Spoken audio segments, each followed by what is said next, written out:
sisi tutakumbukwa kwa lipi? Sisi tunawaenzi wazee wetu kwa namna gani?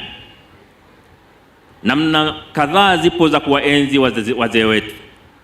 Ya kwanza ni kufanya kila inavyowezekana kukwepa njia za mkato katika kutafuta maendeleo na kuimarisha nidhamu ya utendaji kazi katika nchi yetu. La pili ni kuendelea kukataa ukabila kama ambavyo wazee wetu walifanya kwa kuungana zaidi ya makabila 30 kupambana na Mjerumani. Ni wajibu wetu kusimamia umoja kwa kuhakikisha makabila yetu yote yanaendelea kuwa taifa moja. Tunao wajibu wa kuendelea kukwepa visingizio katika utendaji wa kazi katika nchi yetu. Tujielekeze katika kufanya kazi kwa bidii kuijenga nchi yetu. Lakini vile vile tuwaenzi wazee wetu kwa kuikataa rushwa na kuhakikisha haki inatendeka katika maeneo mbalimbali ya jamii yetu.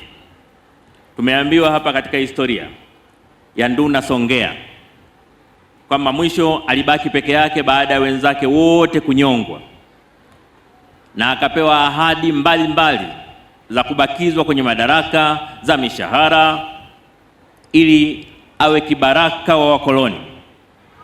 Lakini tunaambiwa Nduna Songea kwa ujasiri mkubwa alisema, siko tayari kwa madaraka wala zawadi yoyote, ninyongeni kama mlivyonyonga wenzangu. Leo nani anaweza kufanya hivi? Namna ya kuwaenzi wazee wetu ni kukataa rushwa kama alivyokataa Chifu Songea, kukataa unyanyasaji kama walivyokataa machifu wetu,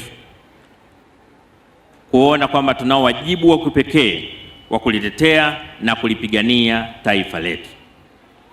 Kama mnavyofahamu, maboresho makubwa yaliyofanywa na Wizara ya Maliasili na Utalii katika sheria ya Marekani sura ya 333 na sheria ya makusanyo ya taifa sura 281 yametoa fursa kwa jamii kuanzisha makumbusho. Hivyo, natoa wito kwa jamii zetu kushirikiana na Shirika la Makumbusho ya Taifa kuanzisha makumbusho katika maeneo yao ili kuhifadhi historia nzuri ya nchi yetu. Lakini pia kutumia fursa mbalimbali zinazopatikana kwenye malikali zetu kuinua uchumi wao kupitia utalii wa utamaduni. Nitumie fursa hii pia kutoa wito kwa taasisi binafsi na jamii kwa ujumla kushirikiana na Wizara ya Maliasili na Utalii katika kuwekeza na kutumia kumbukumbu hizi kama chanzo cha ajira na majukwaa ya kutangaza bidhaa na vivutio katika uwekezaji na utalii. Waheshimiwa viongozi, wageni waalikwa na ndugu wananchi, katika utambulisho tumesikia uwepo wa wageni kutoka nchi jirani za Malawi, Zambia, Msumbiji na Afrika Kusini. Ushiriki wa wageni hawa kutoka nje ya nchi yetu unatoa fursa nzuri ya kuimarisha urafiki na ujirani mwema, jambo ambalo ni muhimu katika kudumisha amani katika taifa letu, nchi jirani na bara la Afrika kwa ujumla. Wito wangu ni kuhakikisha kuwa tamasha hili linaendelea kutumika kuhifadhi historia ya Majimaji na kuwa nyenzo muhimu ya kuimarisha umoja na mshikamano miongoni mwa jamii za mikoa ya kusini, nchi jirani na bara la Afrika kwa ujumla. Wizara kwa kushirikiana na mkoa wa Ruvuma na wananchi kupitia Baraza la Makumbusho ya Mila na Desturi tumeendelea kuadhimisha kumbukizi la mashujaa na kuhusisha tamasha la utalii wa utamaduni. Pamoja na kuwaenzi mashujaa, malengo mengine ya maadhimisho haya ni kurithisha historia na utamaduni wa kizazi cha sasa na baadaye, kuendeleza fursa za utalii na uchumi ambazo zinatokana na malikale, na kuelimisha jamii umuhimu wa kuhifadhi urithi wa taifa. Mheshimiwa mgeni rasmi, tamasha hili linalofikia kilele leo ni la 17.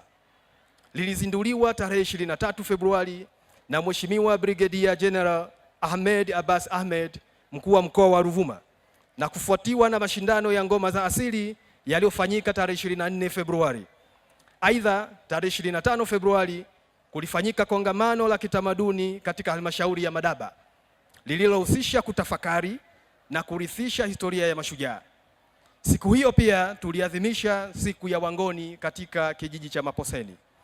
Kipekee kabisa, Mheshimiwa mgeni rasmi, maadhimisho haya mwaka huu yamefanyika pia katika ngazi za wilaya kuanzia tarehe 19 hadi 22 Februari, na hivyo kuwa shirikishi na kutoa elimu kwa wananchi wengi zaidi tangu kuanzishwa kwake. Aidha, limehusisha washiriki kutoka ndani na nje ya nchi ikiwemo Afrika Kusini, Malawi, Zambia, Zimbabwe, Canada na watafiti kutoka Marekani.